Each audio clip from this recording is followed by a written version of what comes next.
Olá pessoal, aqui é a Kathleen Ribeiro e começa agora mais um devocional do Temor e Tremor acerca do livro de Atos dos Apóstolos. Vamos orar para começar?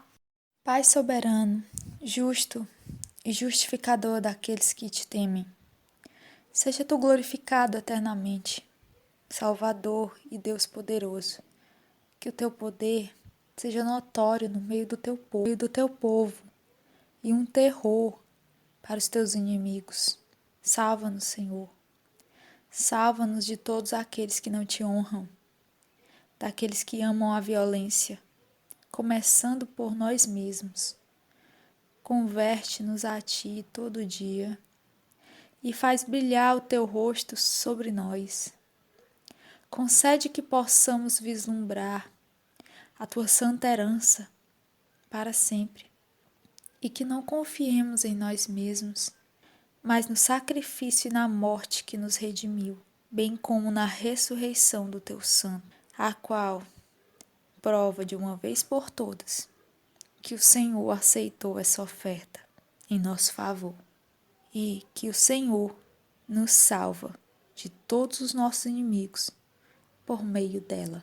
Amém. Agora, antes de começarmos, gostaria de pedir que você se inscreva no nosso canal, ative as notificações, nos siga nas plataformas e se quiser comentar alguma coisa, comente, nos dê o seu feedback, nos dê a sua opinião, o seu comentário acerca do que você acha do projeto e que Deus abençoe você.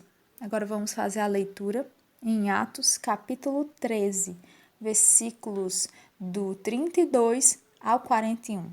E nós vos anunciamos que a promessa que foi feita aos pais, Deus a cumpriu a nós, seus filhos, ressuscitando a Jesus. Como também está escrito no Salmo 2: Meu filho és tu, hoje te gerei, e que o ressuscitaria dos mortos, para nunca mais tornar a corrupção. Disse-o assim: As santas e fiéis bênçãos de Davi vos darei. Pelo que também em outro salmo diz: Não permitirás que o teu santo veja corrupção. Porque, na verdade, tendo Davi no seu tempo servido conforme a vontade de Deus, dormiu e foi posto junto de seus pais e viu a corrupção. Mas aquele a quem Deus ressuscitou, nenhuma corrupção viu. Seja-vos, pois, notório, varões, irmãos, que por este se vos anuncia a remissão dos pecados e de tudo o que pela lei de Moisés não pudestes ser justificados. Por ele é justificado todo aquele que crê. Vede, pois, que não venha sobre vós o que está dito nos profetas. Vede, ó desprezadores, espantai-vos e desaparecei, porque opero uma obra em vossos dias, obra tal, que não crereis, ainda se alguém vô-lo contar.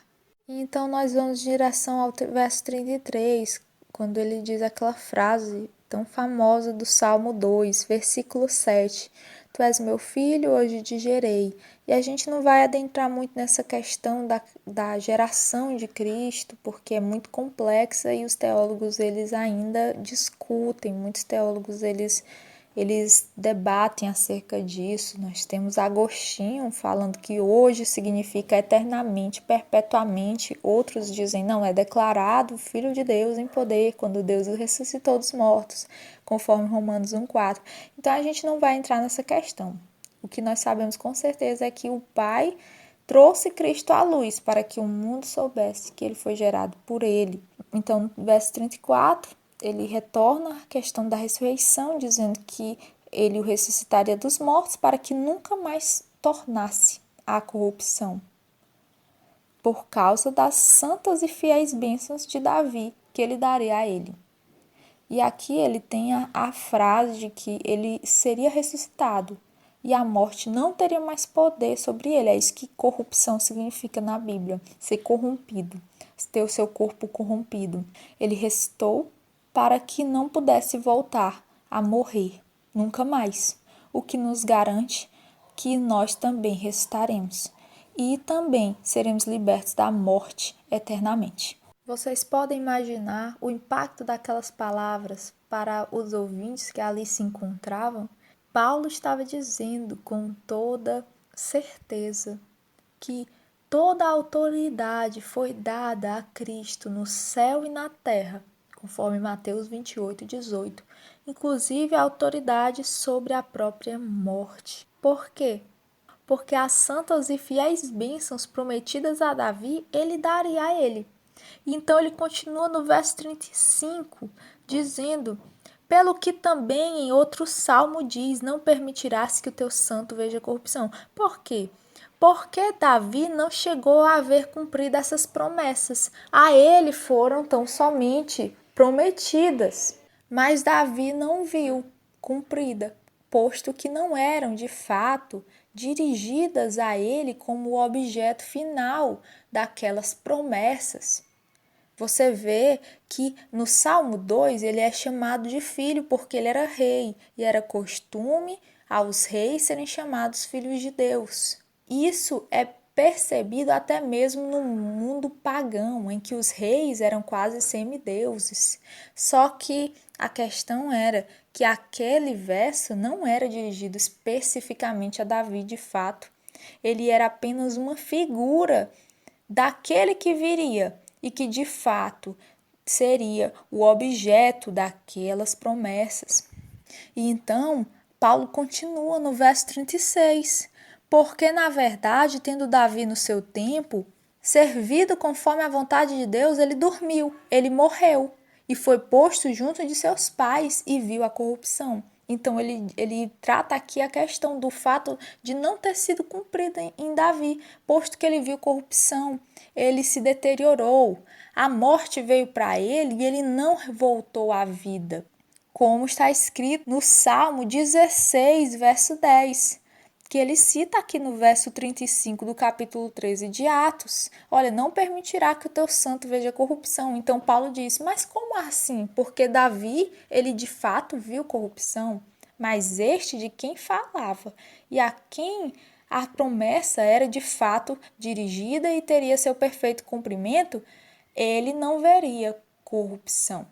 Meus irmãos, compreendam que isso afeta completamente nossas vidas. Por isso que Paulo disse, essa promessa foi cumprida. A promessa feita aos nossos pais, nós, seus filhos, temos visto o cumprimento. Porque o que foi dito aos pais foi-lhes prometido um reino que não teria fim. Foi-lhes prometido a herança da terra a eles.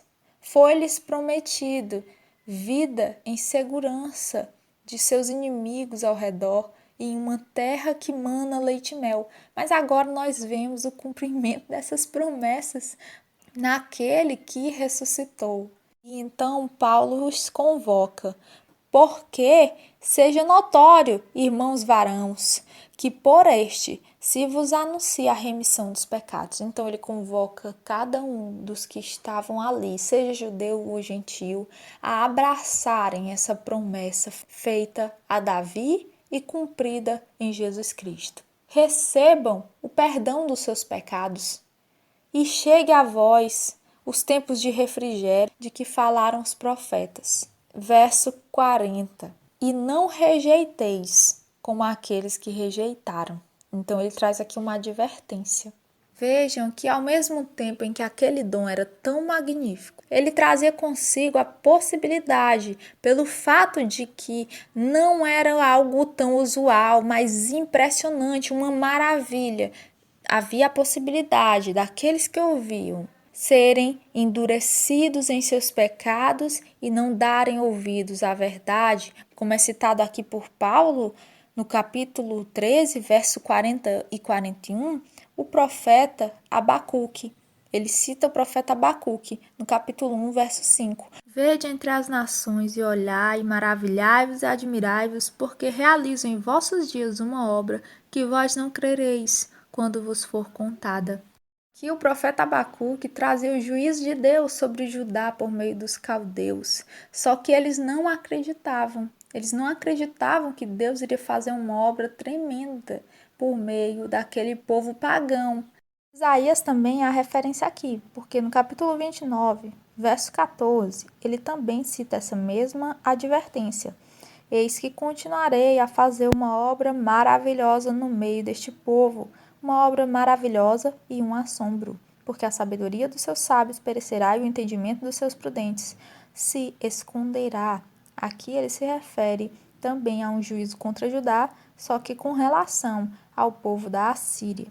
E da mesma forma, Paulo roga aos irmãos que não duvidem da promessa e do cumprimento das palavras do Senhor, embora pareçam palavras tão impressionantes e uma obra tal que nós poderíamos ser tentados à incredulidade, a não crê-la. Paulo diz: não sejam tais como estes homens, que não acreditaram quando o profeta lhes anunciou, mas ouçam a palavra do Senhor e recebam a instrução do Santo Altíssimo, para que vocês vejam o cumprimento das promessas realizado por meio do Cristo, o Messias. Você que está me ouvindo, você pode até ser como aqueles irmãos de Antioquia, que de fato se maravilharam, alguns se maravilharam, foram incrédulos, pensaram: de que me adianta? Que benefício há se eu crer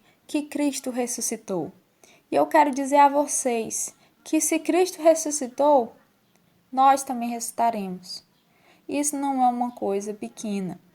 Talvez você seja tentado a acreditar que isso seja algo que é usual e as doutrinas, todas elas falam de um tipo de ressurreição.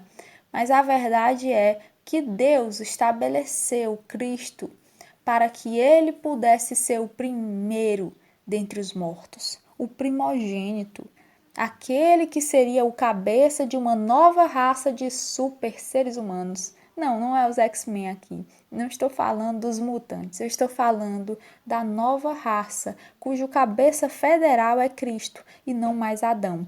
Uma raça não mais rendida sob o poder do pecado, mas uma raça que de fato herdaria a terra e uma nova terra, um novo mundo que Deus criaria. Vejam Romanos capítulo 8, verso 18 a 23, como ele fala sobre essa questão. Porque para mim tenho por certo que as aflições deste tempo presente não são para comparar com a glória que em nós há de ser revelada, porque a ardente expectação da criatura espera a manifestação dos filhos de Deus, porque a criação ficou sujeita à vaidade, não por sua vontade, mas por causa do que a sujeitou, na esperança de que também a mesma criatura será libertada da servidão da corrupção, para a liberdade da glória dos filhos de Deus. Porque sabemos que toda a criação geme e está juntamente com dores de parto até agora, e não só ela, mas nós mesmos que temos as primícias do Espírito, também gememos em nós mesmos, esperando a adoção, a saber, a redenção do nosso corpo. E mais adiante, no verso 29, está escrito: porque os que dantes conheceu, também os predestinou para serem conformes à imagem de seu Filho, a fim de que ele seja o primogênito entre muitos irmãos. E aos que predestinou, a estes também chamou, e aos que chamou, a estes também justificou, e aos que justificou, a estes também glorificou. Ele fala aqui da glorificação, quando nós formos ressuscitados e glorificados, transformados à semelhança daquele que vive eternamente, porque ele já venceu a morte ressuscitando dentre os mortos. Se você observar, Colossenses 1, 18 a 20 diz a mesma coisa. E ele é a cabeça do corpo, isto é, da igreja. é o princípio e o primogênito dentre os mortos, para que em tudo tenha ele a preeminência, porque foi do agrado do Pai que toda a plenitude nele habitasse, e que, havendo por ele feito a paz pelo sangue da sua cruz, por meio dele reconciliasse consigo mesmo todas as coisas, tanto as que estão na terra como as que estão nos céus. Glória a Deus. Meus irmãos, essa é a palavra, que ela venha ao encontro de seus anseios, que você possa ser alimentado, sabendo que nós temos uma esperança maior do que nós mesmos, maior do que este mundo, maior do que os problemas, e que nada pode nos separar desse amor que foi revelado em Cristo Jesus. Que Deus abençoe você para a glória de Cristo Jesus. E não esqueçam, o último inimigo a ser vencido é a morte.